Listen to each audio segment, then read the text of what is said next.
Today, I'll be interviewing Henry Zayamoe, who just recently was ordained as a transitional deacon. So, what that means is that he is in the process to become a Catholic priest.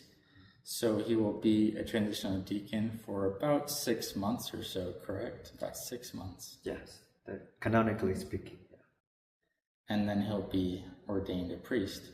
So, you were ordained what they call transitional deacon here in San Antonio, correct? Mm-hmm. And then in your hometown of Buffalo, New York is where you're going to be ordained a priest. Yes, correct. So one of the really neat things about our relationship is that we actually met each other back in 2016. Mm-hmm. So for those of you that don't know, my name is Eric Eustace, and I have been discerning for a long time the priesthood. And I've been a bit slower in this process than Henry here has been. So he's with the Oblates of Mary Immaculate, and I've been discerning with him as well, which is a religious order. And I am currently in the process of discerning a change, a transition. So I start out with the Oblates, and I spend some time living on my own and getting more life experience. Came back discerning with the Oblates, and then I decided, okay, I would actually prefer the diocesan route. So Henry's been very different. He's remained with the Oblates. He hasn't been moving around as much as I have. And I would say both are pretty normal, right? That sometimes people move around a bit and sometimes people stay put. We need to remember that when you think about or feeling that you are called to be a religious life or priesthood, or you are discerning to go to seminary, it's not like a sad thing, Seminary is a place you can go and explore and discern and pray about your life, what God wants you to do. So it's not like you have to stick all the way, but there's a lot of process you have to go through and a lot of learning moments. So that's would like to share with that. So I can say for me, part of the reason why I've moved around as I have is we're both the same age, and back in 2016 we both started. We must 22. 22. Okay. Back then for me, the biggest struggle was just the age and the sense of what do I want to do in my life? What do I want to experience? Getting to know myself. And that's part of, I would say, why I left in 2017 is because I needed to get to better know myself and what I wanted and to get some experience that would help me in maturity. So I'd say that was part of my reason for leaving back then. And in my current situation now, it's really finding the place that I want to be a priest for the rest of my life. What were your thoughts back then when you first entered and you sort of persisted? What was your mindset? Well, to be honest, it's kind of a range vocation for me per se, because similar to your understanding, your set of mind, I wasn't sure, I know that I want to be a priest, right? So right after one of my annual retreats, I feel the sense of call very strongly. So I approached my parish priest, who has to be Oblate of Mary Immaculate, and I say, Henry, you said you want to become a priest, okay? Do you know we are Oblates? I said, no. Do you know we are missionaries? I said, no. Because at that time, I don't have a clear understanding between a religious life and a diocesan life or priesthood, right? I thought every priest the same. It's a good thing to know and understand that difference. Yeah. So what would you say is the main difference between a religious priest and a diocesan priest? So I will speak more about the religious life. as I go through the formations, and I learned that as one of the big things in religious life is living in a community. We do ministry together, we share meal together. At least 2 to 3 priests and brothers will live together as a community in a parish setting and serving the people of God, doing different ministry. So I think that's one of the plus for living in a religious life. Of course, as a religious life, we call a superior. So in the local level, we have a local superior, and in the national level, we have, or in the province level, we have provincial who oversee the province, and and, and most of all, we have a superior general who's in Rome and overseeing all the oblates, all the religious in the world. So that is structurally different from the diocese. From the diocese, you, the priest will take obedience from the bishop, right? So that's kind of generally the differences. Why don't we also talk about the vows, because you just, less than a year ago, you took your perpetual vows. So vows are something that religious priests do that diocesan priests don't. Would you like to talk about the vows that you took to be an Oblate of Mary Immaculate? Yeah, so as a religious, after the novitiate, we call a canonical year. After 1 year of intense prayer and discernment, we make a first vow that cannot set us aside that we belong to this religious family. We take the vow of poverty, obedience, chastity, and for oblates, we take the extra vow, which is the perseverance. So those vows are kind of to guide us and to help us to live the authentic religious life. So yeah, it's a little bit different than the diocesan. I think even diocesan priests, you have to still take the vow of not taking the vow but making promise to your bishop. So for us, we vow to our congregation and to our superiors that we will live this vow. So as a religious, uh, for from the first vow, making the first vow to after 3 years, we say making a temporal vow, right, for 3 years. Then after 3 years of continual discernment, say I'm ready to make my perpetual oblation to the church and to the people of God. Then the time, so I make my perpetual vow last February 15, 2025. So that's kind. So I'm officially a permanent brother, kind of making I will be as an oblate forever. Yeah. So very beautiful. One other thing I wanted you to talk about is, you've mentioned you're from Buffalo, New York, but you do have a bit of an accent. So you weren't born here, right? Correct. So I left my country when I was 12 years old because of the political unrest and civil war.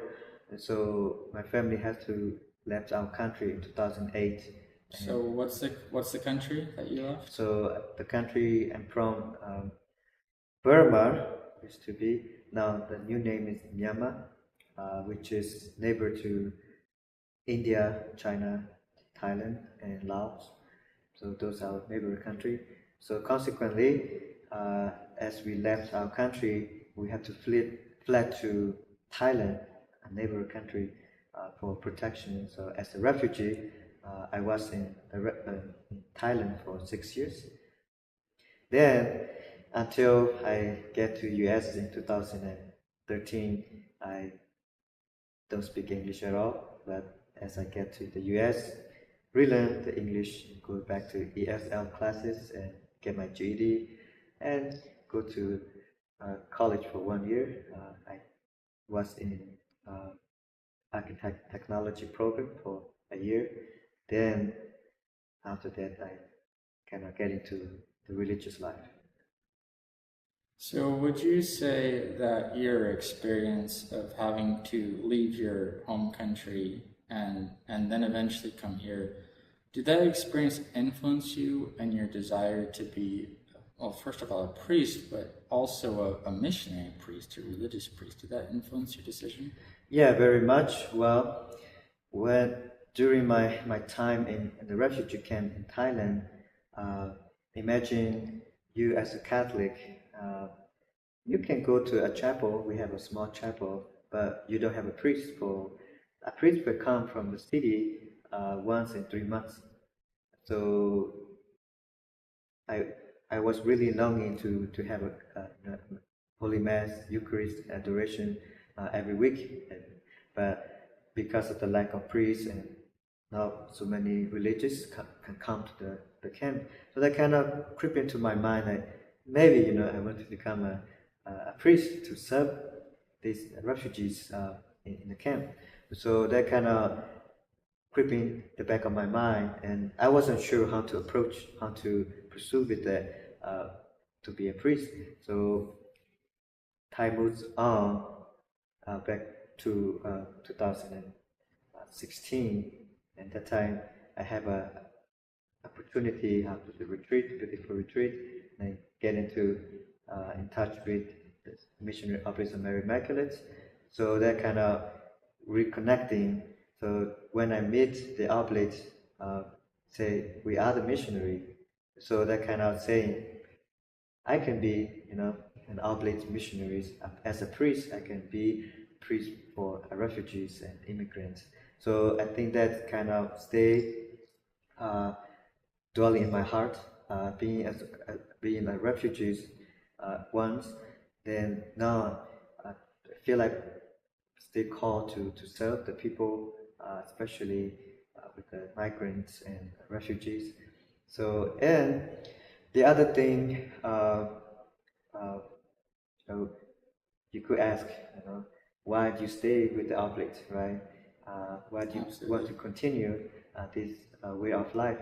And say, we as Oblate, as missionary, we go to the place where the other people don't want to go.